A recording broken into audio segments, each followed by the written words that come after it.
Rodante Marcoleta, Mr. President. Senator Rodante Marcoleta is recognized.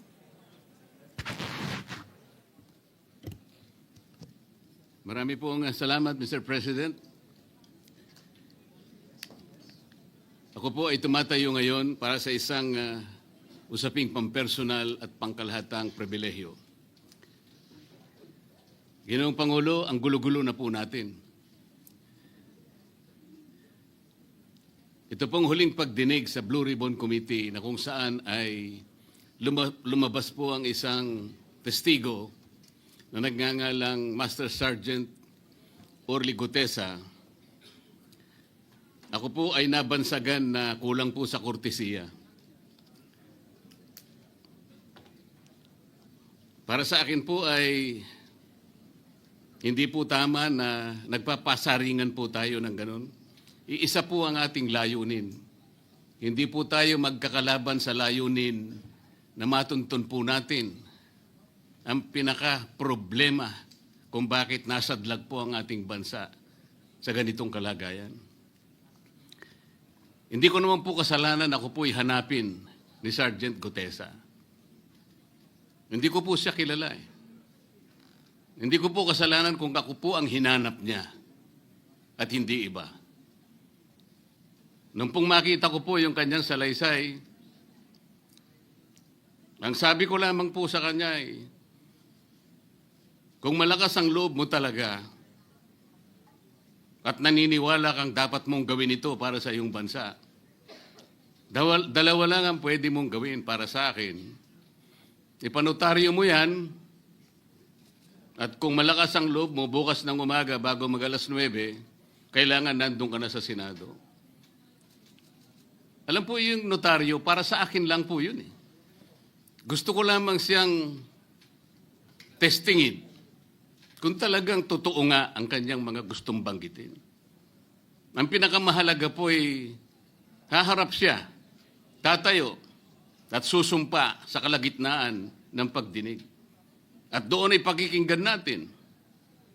At doon ay sama-sama natin siyang i-interpolate. Tatanungin. Nakita naman po ninyo kung paano niya sinasagot ang bawat tanong. Walang pag-aalinlangan.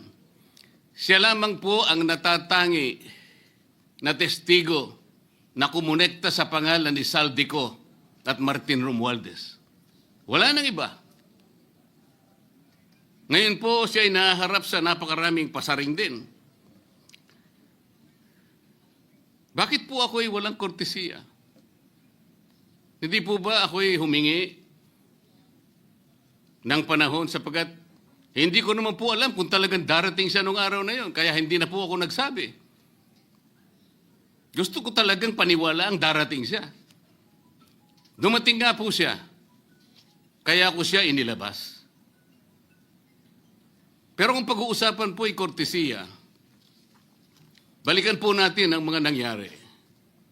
Nung ako po ay chairman pa ng Blue Ribbon Committee, nagkaroon po ng pagdinig. Unang pagdinig ay August 19, 2025. Isang araw bago po nagkaroon ng pagdinig ang Blue Ribbon Committee, ang ating pong kasama, si Senator Lacson, ay nagkaroon po ng posting. Sa Twitter po yata ito, hindi po ako sanay dito eh. Babasahin ko po, August 20, 2025.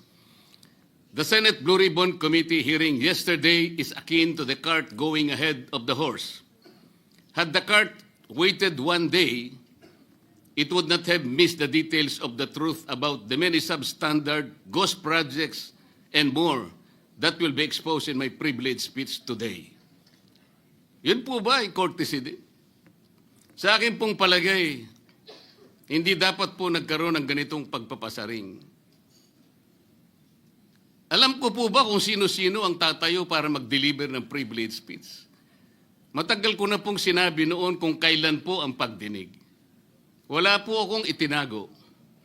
Ngunit kung sasabihin na kung naghintay kami ng isang araw, ay mas marami pa sanang mga detalye at katotohanan ang naihayag. Hindi po ba sinabi ko sa inyo noon Mismong Pangulo ng Republika ng Pilipinas ang nagbigay sa akin ng USB na nandun po lahat ang mga proyektong pinaghihinala na ghost projects. Ayaw ko lamang pong ilabas ng isa-isa sapagkat sa aking pagkakaalam noon, Ginoong Pangulo, mali din po yung binigay na mga coordinate sapagkat ang pinagbasihan nila yung MYPS, hindi yung PCMA, na palagi ko pong binabanggit. Sa mga kapatid, kahit na po yung mga binanggit na projects ng ating kasama, salig po sa mga maling coordination. At saka konti lang, pinili lang. Nagkataon lang po maganda nga talagang pagkakapresent sapagkat kulang na lang po yung cinematography at saka screenplay. Kung meron pa lang sanang sound effects, baka nandun yun. Huwag po sanang ganun magpasaringan tayo. Iisa po ang layunin natin dito. Yung matukoy natin kung sino ang merong utak dito. Na ngayon po ay unti-unti na pong naihayag. Sino bang natatakot kay Martin Romualdez? Marami po siguro dito sa kapulungan ito. Pero hindi ako natatakot kay Martin Romualdez.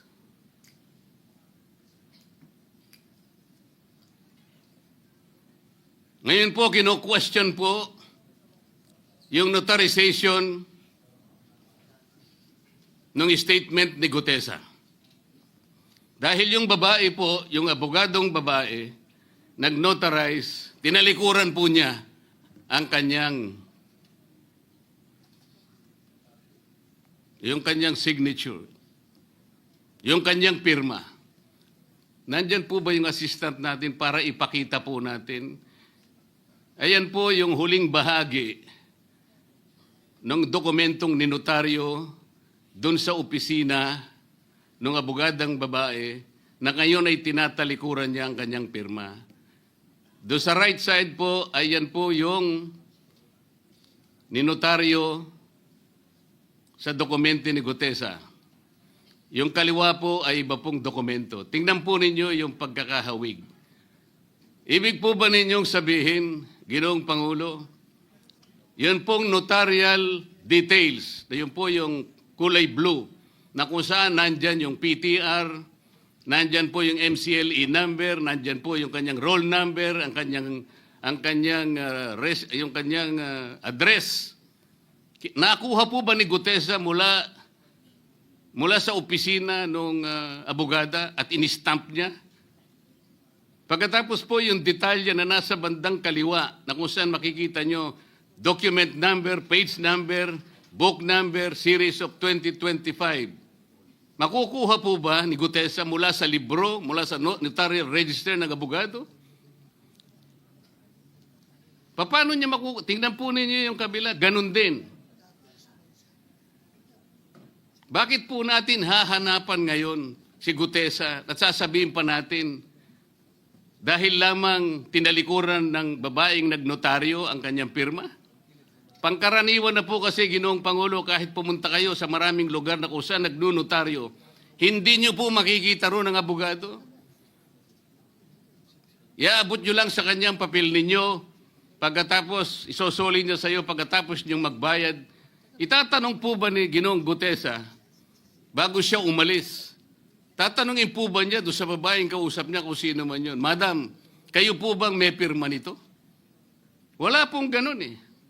Ngayon, kung tatalikuran po ng abogado na yon ang kanyang pirma, ako na po mismo ang magdidirect ng prosecution sa kanya para ma-disbar siya. Sapagkat ginagamit po niya yung opisina na yon.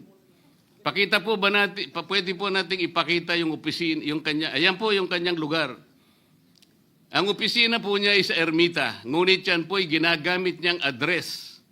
Ayan po makikita ninyo. Notary Public 24/7. Ibig nyo sabihin nandyan at hindi na natutulog yung abogado na yan. Sigurado meron isang tao dyan na pumipirma. At ginagaya na lamang nung kanyang staff o secretary yung pirma niya. Ganyan po palagi. Kalakaran. Kalakaran ngunit hindi tama. sapagkat sa batas po ng notaryo, kailangan nakaharap po yung magnunotaryo sa nagpapanotaryo. Bakit po niya ngayon sinabi na hindi niya pirma yon? Maring hindi niya pirma, ngunit tinayaan niya kung sino man ang taong iyon na ipirma yung dokumento. Kagaya po ng nasabi ko, naging academic na po yung notaryo sapagkat ang tao ay tumayo sa ating kapulungan. Binasa niya yung kanyang statement. Yung mga bayarang media nga po, sinasabi pa kino-quotes ko pa Bakit ko po siya sinabihan na dahan-dahan siya? Dahil po nung panahon na binabasa niya na yung kanyang statement, sinusundan po namin yung kanyang binabasa. Binigyan ko po ng kopya ang chairman ng Blue Ribbon Committee. Binigyan ko ng kopya ang ating Senate President at yung aking katabi si Senator Gatchalian dahil 4 lamang pong original ang meron kami. Yung binabasa pala niya ay Xerox copy kaya may naputol sa baba. Gusto ko lamang pong ma-record ng totohanan dahil doon sa umpisa po niya, merong isang linya po siyang nalaktawan. Alam po ito ng mga kasama natin na sinusundan po habang binabasa namin. Doon sa pangalawa po, 2 linya naman po ang nalaktawan niya. Kaya gusto ko lamang pong maging maayos ang pagre-record ng kanyang statement. Ano po sabi ng mga bayarang media? Hindi ko naman po nila lahat. Kaya ako po hindi nagpapa-interview sa kanila. Alam ko po ang karakter ng ating media ngayon. Nakakaawa na po ang kalagayan. Binanggit na po ng dating Senate President ang nangyari do sa statement ni Diskaya. Siya ang kauna-unahang nagbigay ng statement na kung saan binanggit ang 17 congressmen.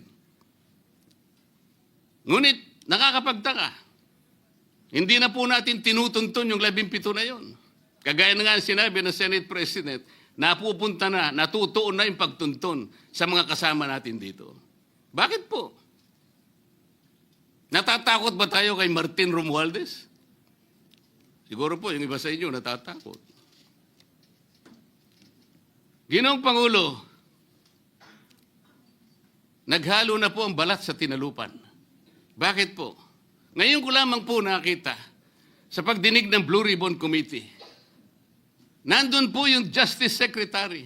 Hindi pa po natin natatapos na pagtatanungin yung respondent, yung resource person, na tayo po ang merong legal and physical custody.